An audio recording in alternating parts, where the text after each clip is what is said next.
How do, and welcome back to the Yorkshire Bike Mechanics YouTube channel. I hope you're all well. My name's Dave Kay, and proper treat, beside it being sunny today, which is a proper bonus, which makes everybody feel good. Proper treat today, we're going to be upgrading this Trek Rail 5 that you can see behind me. It's a brilliant upgrade. Probably one of the best upgrades you can do on your e-bike, but it does depend on what e-bike you've bought in the first place in terms of spec, okay?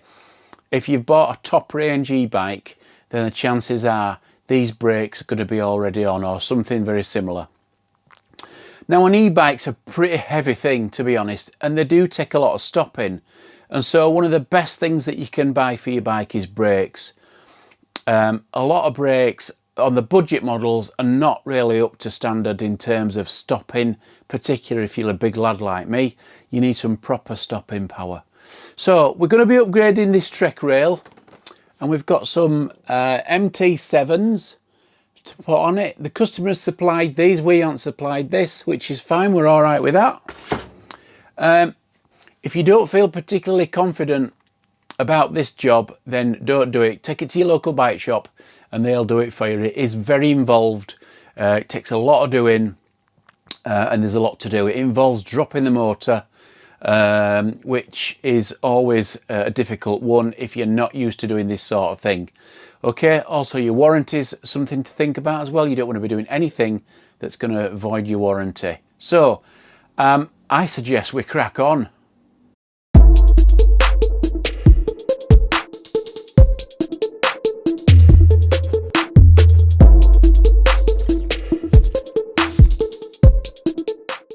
Let's have a look at what's involved with doing this upgrade.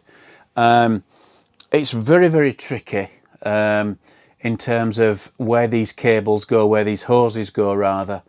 The front one is really straightforward, straight off the right hand bar. Obviously we need to cut the hose and mount it to the adapter. That's fairly straightforward. The back one is a different kettle of fish altogether. The routing is so tight, it goes over the top of the motor and through the left hand chain stay and out the back. It's really quite complicated how it actually gets through there. So what I'll do is I'll take the battery out first, and you can have a look and you can see initially where this cable goes when I can get it off. There we are. Okay, put that to one side, somewhere safe. Okay, so if I drag my camera over, so we can see basically where these cables originate from. Obviously the lever is up there and you can follow it round. Goes round the right hand side of the front and then in at that point there, through out under the locking mechanism, through the frame where the battery sits, and it actually goes under the battery connector, which is just there. Okay, now from there it goes up and over the top of the motor. It goes up here, okay, and then if we go around the back, I've just taken the wheel out so you can get a better look at where those cables exit. So they come out on top of the motor, and you can see just behind that mudguard there, that's where they exit. Just there. And then they come through that that chain stay, the left hand stay, and the hose that we need to be looking at comes out there, as you can see. And the sensor for the magnet on the back rotor comes out there. You can see just where it comes out there. Okay, so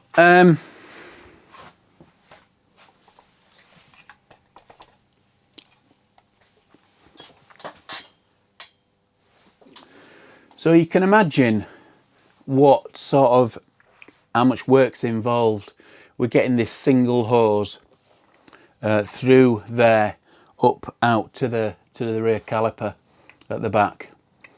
It is a little bit of a job, okay? And I wouldn't suggest anybody doing it unless you're pretty competent and you've got the tools to do it. The first thing that we need to do, we need to take off the guard, the sump guard off the bottom of the motor. That's the first thing that we need to do before we do anything else. Obviously we've got the battery out and we've put that to one side. So that's the first thing we need to do. Let's take that sump guard off. This particular sump guard comes off with a T25 Torx. There's two at the front.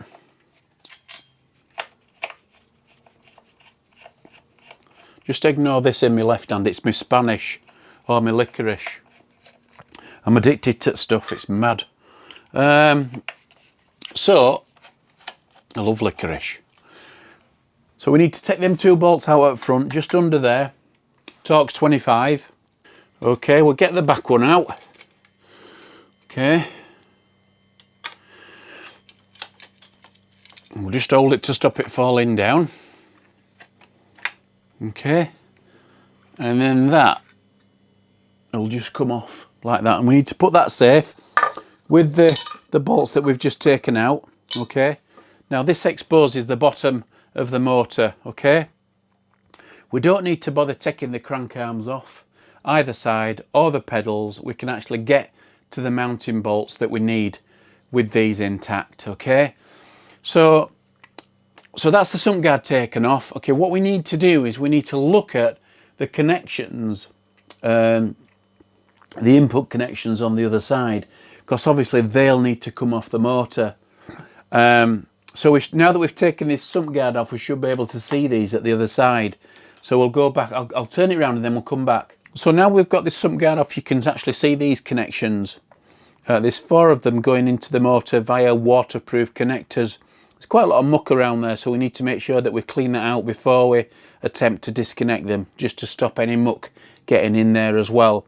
Once we've done that, then we can undo these motor housing bolts.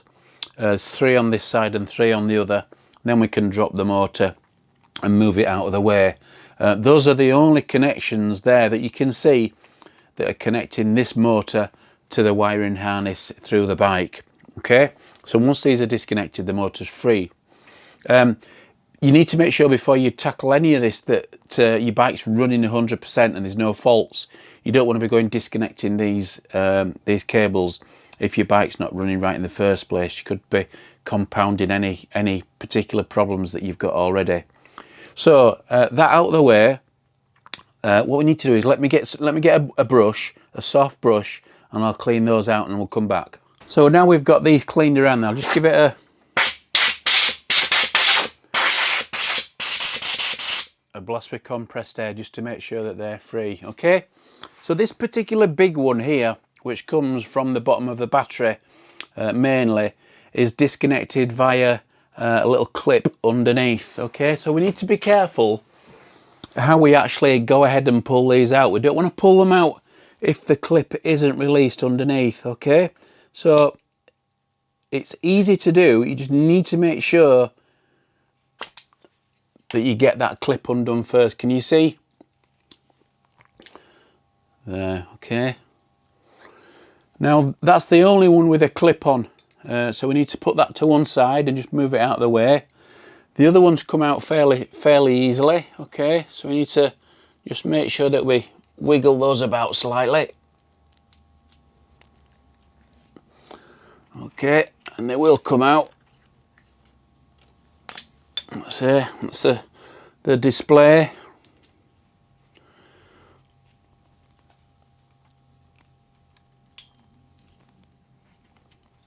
And I'm actually getting my fingers behind these little notches, so I'm not actually pulling on the wires. Okay. Now you can't get these mistaken when you put them back, because they'll only go in certain ways and in certain holes. Okay, so what we need to do is just basically we'll just tie them up and put them to one side out of the way, and we'll just put them in the bag, and just that'll stop any muck or anything getting in them.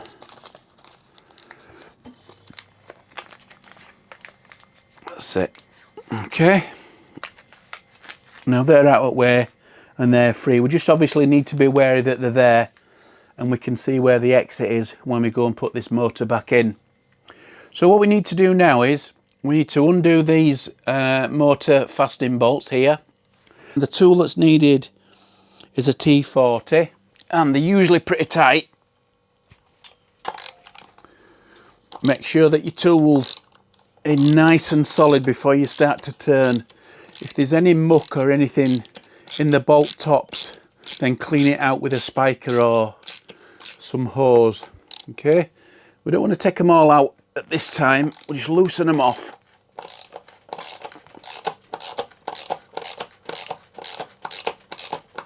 And then there's another one at the back.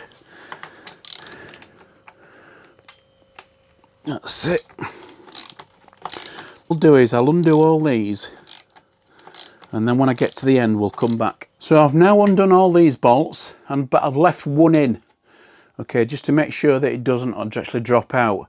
So I've left it loose. So what I need to do is hold the motor with my left hand, take the weight and take this bolt out, and then just carefully lower this motor out of the way, okay?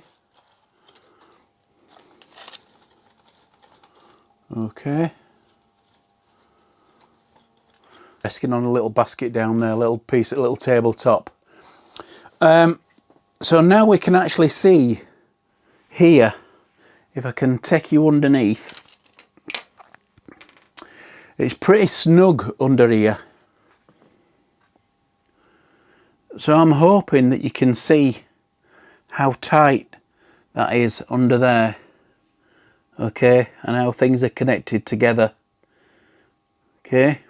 So we need to be really careful how we put that motor back, okay, because we don't want to trap or disconnect any of those cables or snag or break under there at all. So we can actually see one of the well, we can actually see the hose that we actually need to take out. We can actually see that there.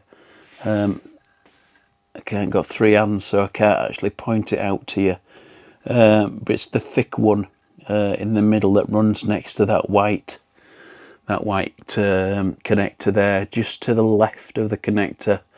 That's the hose. So that's the one that we need to route through. So now we've got the motor out, I've taken the chain off and everything, so you can actually see here this particular motor. You can see it's obviously very muddy and very mucky. It needs cleaning, so we'll clean it before we put that back. But you can actually see what it's comprised of. Okay.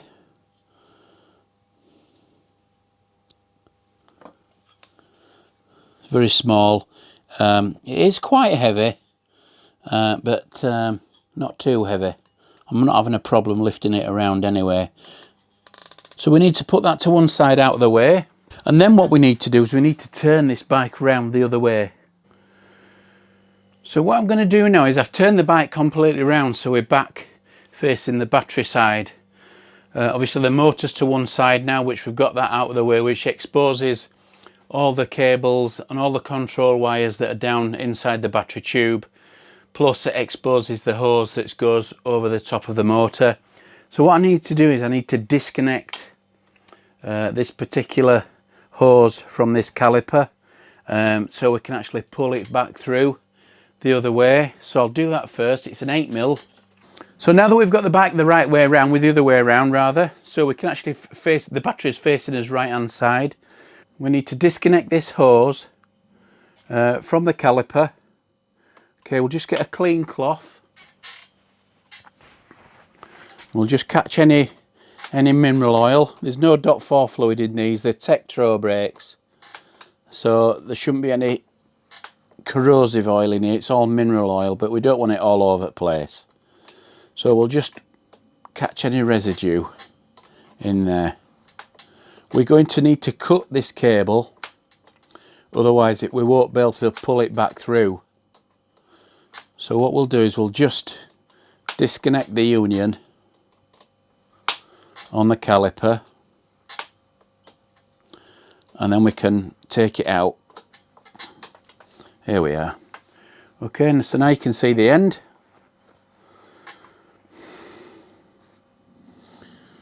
So what we need to do is we need to cut that. Okay, and we'll cut it as close to the nut as you like. You don't want to cut it too far away, because if you decide to use it on a different bike, you'll cut it too short. So we'll just, that's it, and just catch any loose oil out the other side, like that. Okay, so what we need to do now then, we need to pull this cable back through the bike, over the top of the motor, and through the battery compartment. So we'll move the camera up. Now there's some clamps under here that hold these cables in place under there, so we need to loosen those, which will enable us to pull the cable through, and also the inlet, or rather the inlet at the top. So we'll just use this connector there, use this Torx bit under there, and a Torx bit on top. We don't want to undo them all together, just loosen them off. Okay, that's it. And now we should be able to very gently pull this cable through when I can locate it underneath. That's it. So I'm feeding it through out the bottom first. You can see it coming out there, I hope. Okay, that's that one. Okay, now we need to just discover where that goes through there. Make sure it's not snagging on anything else before we pull it up the next step. Just guide that round. Okay, brilliant. Okay, that's fine. So now we need to probably loosen this connector plate here, just to allow a little bit more to come through, because I think that's actually trapping that under there. Okay, so I've just freed this connector plate here in the side, and I'm just going to pull this hose back, this brake hose, pull it back through. Okay, that's out of there. And then I need to do the same at this top side as well. So just pull it back through. Just turn the camera around. You can see. Doesn't matter if you drop a little bit of mineral oil out the end of the hose, as long as there's not loads and you don't get it on your disc brakes. Probably advise you cover your disc brakes up. Okay, now we just need to undo this little inlet at the top. Now the new hose needs to go down. After it inlets there, it needs to go down and under the locking mechanism. So I'm hoping that I don't need to take that locking mechanism out to be able to get that through. So I'll put that to one side. Okay, so that leaves basically the whole hose out of the old hose out of the bike completely, straight through. So what we need to do now is look to put the new hose down. So we've got two brakes here, both are identical in length, so there's no front and there's no back. You can actually swap these round either way on your bars, and they'll do either a left or a right. Okay, so it doesn't matter which one we choose, either one's fine. Okay, so as calipers are at this end. Okay, there's his new calipers. Okay, so we'll just choose one. Doesn't matter which one we're going to choose. This is only applicable to this brake, the MT brakes. If you're using a Shimano brake, obviously they're handed, so you need to make sure you get the right one. So what we're going to do is we're going to feed this through from the rear. Okay, because if we look at these two here, if we look at these two, how they actually go into the lever and how they go into the caliper. Okay, we've got what we call a banjo on this side. Now obviously we're not going to be able to feed that through the tight spaces that we've pulled the old hose from, so it's important that we actually feed it from the back up to the bar, because this particular piece is undoable. Okay, we can undo that and we can cut it and reconnect it up with some new connectors at the lever end once we've actually passed it through. So we'll start from the back and work our way forward. So we're going from this hole here all the way back up to the bar. Okay, so let's disconnect this first and then I'll come back. While I'm disconnecting this, I just thought it'd be interesting to tell you that Magura uses their own type of mineral oil and they call it royal blood. Okay, and it's important that when we come and bleed these, we use Magura's royal blood. Okay, if you don't, it'll affect the warranty. Okay, so that's as lever end disconnected. We'll put this to one side and we'll keep it on its edge to stop any fluid coming out. We're just going to cut this end off about half an inch past. Okay, and we're going to keep that bit that we've cut off to one side, as well as the nut and the shroud. Don't forget the shroud. Don't leave the shroud on the other end. That bit. Don't leave that shroud on the other end. Otherwise you'll feed all your hose through and you'll think, where's my shroud? And you've left it on the other side. Okay, make sure that is away with your other parts. Okay, so if we keep this elevated at all times, okay, we can actually start to feed through here. Okay, it's mineral oil, although it's Magura's own mineral oil, so we don't need to worry too much about it spilling out slightly, because we're going to need to bleed it. We can actually see it when I can grab hold of it. It's at the top of the motor housing. I can feel it with my finger, with my left hand finger. There it is. Okay, I don't know whether you can see that bottom. Let's move that camera around. There, can you see that? So that's the other end of the hose. So I'm just feeding it through. Okay, just gently, keeping that one elevated if I can. And I'll feed it all the way through. Okay. So now what I need to do is, I just need to loop that somewhere where it won't drip. Put that through there. Out of the way. Okay. And I need to remove this caliper. I hope I'm not making this look easy, because it's not. It's very, very fiddly. And it's not for everyone. So if you don't feel competent about doing it, then don't do it. Okay, I'm just going to loosely fix it in its place. I'm not going to permanently keep it there. It's just so I know how much cable or hose I'm going to need to allow for. That's about right. I mean, to make sure it's obviously not going to go in wheel and that hose is not kinked. It's a nice sweeping motion. So I think that's about right there for that. So I can leave that as it is now. I need to move up front end. Okay, so take this hose that I've actually pulled through carefully, unhook it there, okay, and I need to feed it centre up inside there, exactly where the other one came out, until it pops out the other side, which it goes there. Feed it up through that second clamp, up through the third clamp. Sorry, the second clamp. That's the first, this is the second. What's going on? Okay. Okay, I need to make sure that that's flat.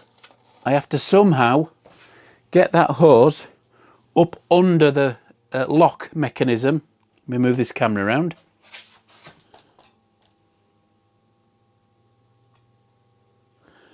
Up under the locking mechanism and out of this here this hole here. So unless I'm a wizard and I do this first time, this is really unlikely that this is going to happen without some kind of feeding tool, which it isn't. So what this thing allows me to do, it allows me to feed hoses and cables through internal frames. It's a wonderful piece of kit, and I've used it hundreds and hundreds of times, and it's magnetic. Okay, so the idea is we feed it through there first because we know where that's going, and we've got a magnet here so we can actually pull the metal through underneath. So let's give it a go. It works really well, and there's a thread on the end of that. Can you see that? Don't know whether you can see that. There's a thread on the end of there. So if I drop that down there, under there, and see if I can encourage it to go through there. There it is. Got it. Got it. Good lad. Okay, so this is the piece that I need to screw it into.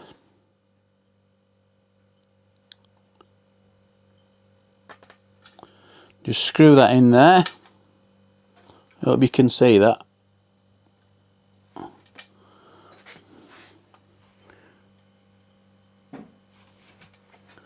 Just screw that in there. That's it. And then it'd help if I put it under that.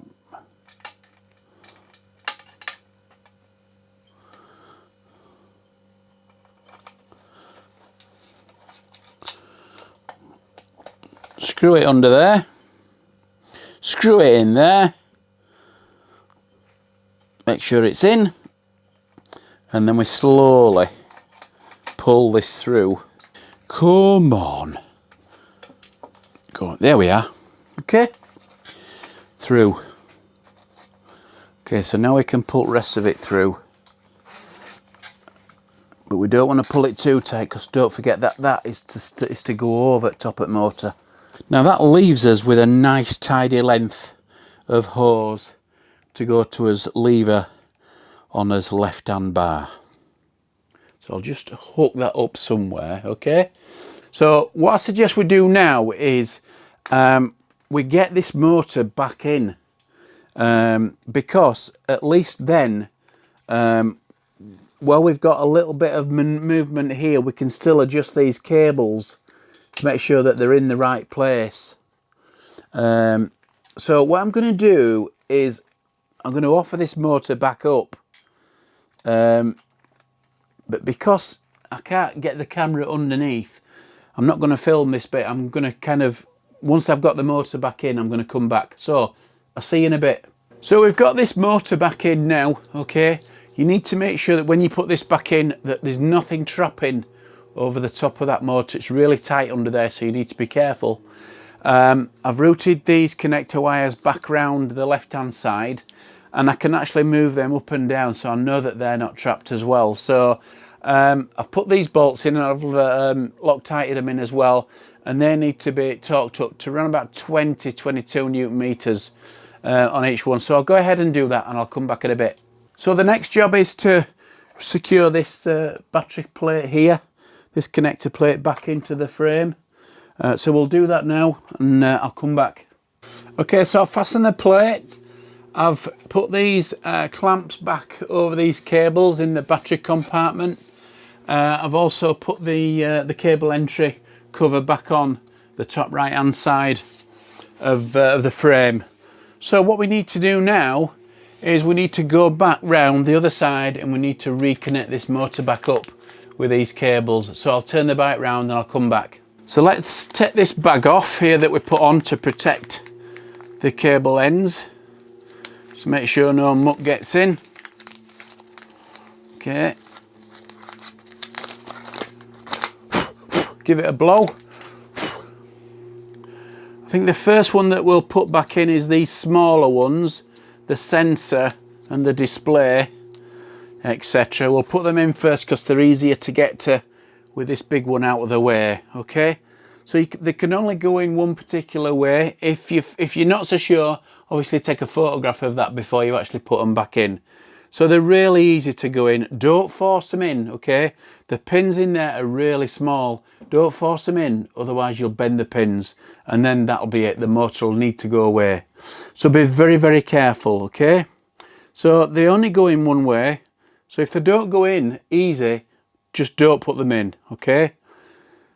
You should be able to remember where they came from. And they go back in really easy. If they don't go back in easy, take them out, turn them round and put them back in until they're going really easy. Okay, and the last one is the display. Okay, all them three are in. And the back, the last one, did I say the last one? Anyway, this one is the main one, and we just push that in till it clicks. That's it, okay. Oh, here goes my phone.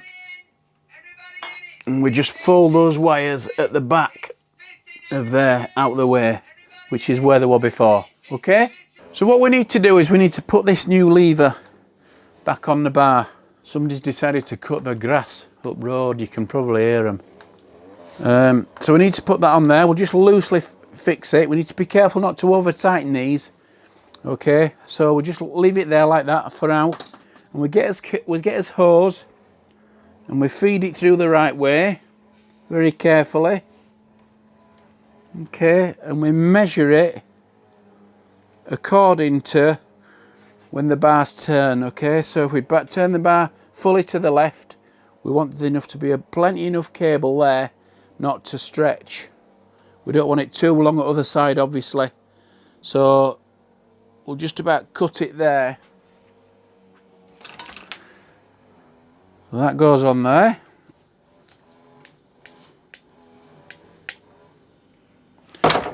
Now Magura are kind enough to supply us with some new fittings for this. So we need to get them new fittings on. They're in the bag. But first of all, what we need before we put that on is a shroud. If you remember, we took a shroud off. We need a shroud on first. They've supplied us enough for 2 brakes. So we just need to elongate or expand that top hose slightly just to be able to get the barb in. Okay.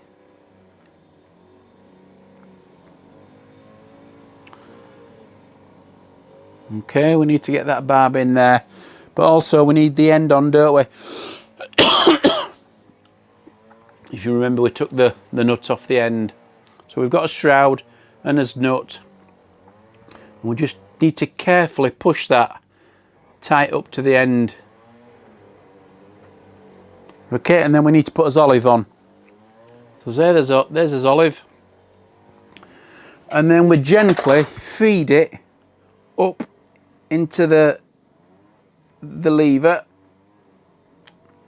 Whilst keeping pressure on the hose, we just wind this nut in. Just with your finger first, because then you're not going to get it cross-threaded, are you?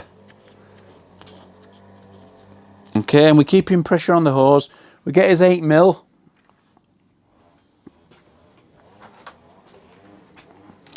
And we'll just gently tighten this up for now. Don't need to put too much tension on it.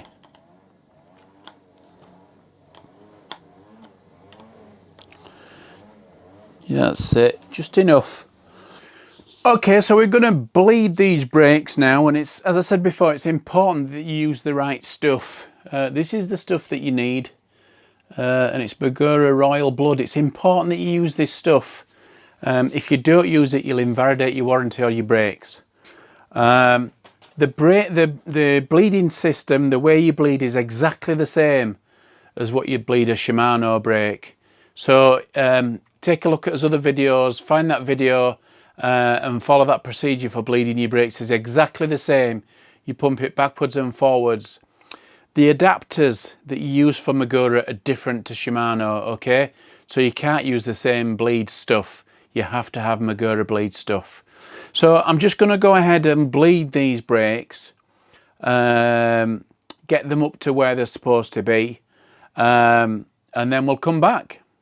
The back one's now bled, all bled up, wheels in, calipers centralised on the rotor, all good to go. Okay, nice and solid, which is how they should be.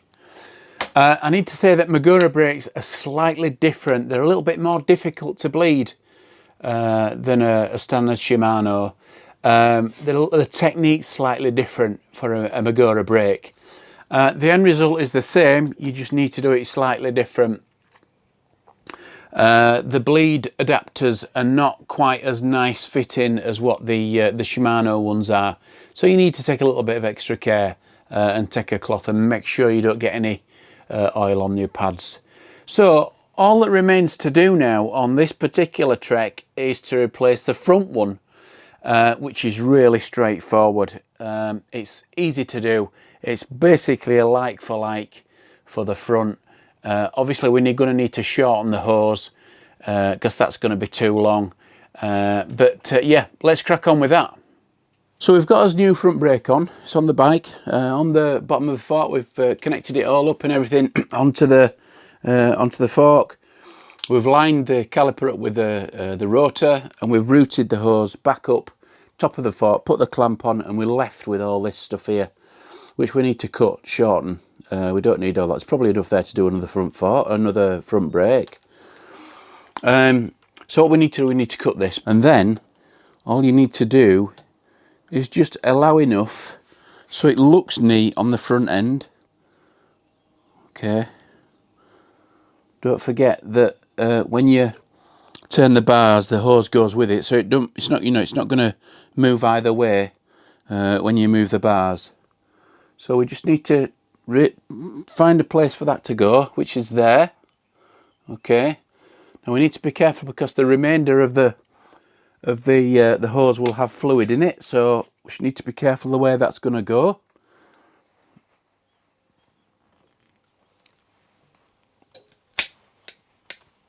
Okay, so we'll just bob that in the bin for now. Okay, which has left us with a hose, a cut hose, the right length, with the fluid still in there. Okay, now we might, as I said before, we might create a little bit of bubble, but it doesn't really matter too much. So we'll keep it up in the air, get a spiker tool, just enlarge that hole in the end.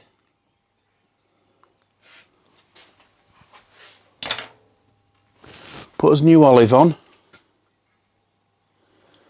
Okay. Put us barb in. Press that down. Okay. Now we need to connect that back up again. You notice I'm still keeping it in air. Okay, so we'll feed that back in the lever, push it up as far as it goes, slide the nut up and keep pressure on. And just hand tight that nut, and we'll just tighten it up. Again, we don't want to over tighten. Okay, we just want to get it to a point where it feels tight. All you heavy-handed people, take note. Okay, you might find that the hose will start to twink and crimp and move around. That's it. You can find that that's all twisted now, which is fine. We can sort that out by taking this lever off. Okay, so that's in its place. So if I just undo this lever and we'll turn it round.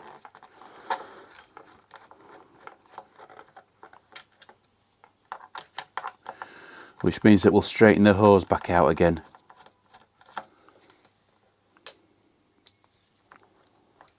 Okay. There we are. Now what we can do now, we can actually move the lever back into the position where it should be, or near enough, okay, down there, which will enable us to get some get any air that we've trapped in there back up into the lever, into the top, into the reservoir. Okay, so that's about right. So what we need to do now is we need to get us a little pricking tool, which we use to just enlarge the end of the hose. Okay, and we need any air that we've created in there, we need to force back up into the top of the lever on it by simply pushing those pistons back on each side. And by pushing those pistons back, what we're doing is we're forcing any air that we've created back up into the lever. That's it. And now we've got a brake that we don't have to bleed. A nice hard lever, same as the back one. Okay, so good tip that. So anyway, so that's it basically. We'll put a shroud back on, check that there's no leaks.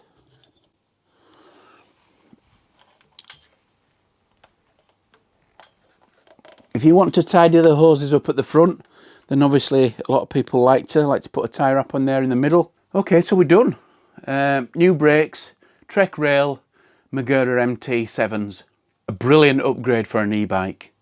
One of the best upgrades that you can do, unless you've already got some really nice brakes on it to begin with and you've paid for a higher spec model. See you later.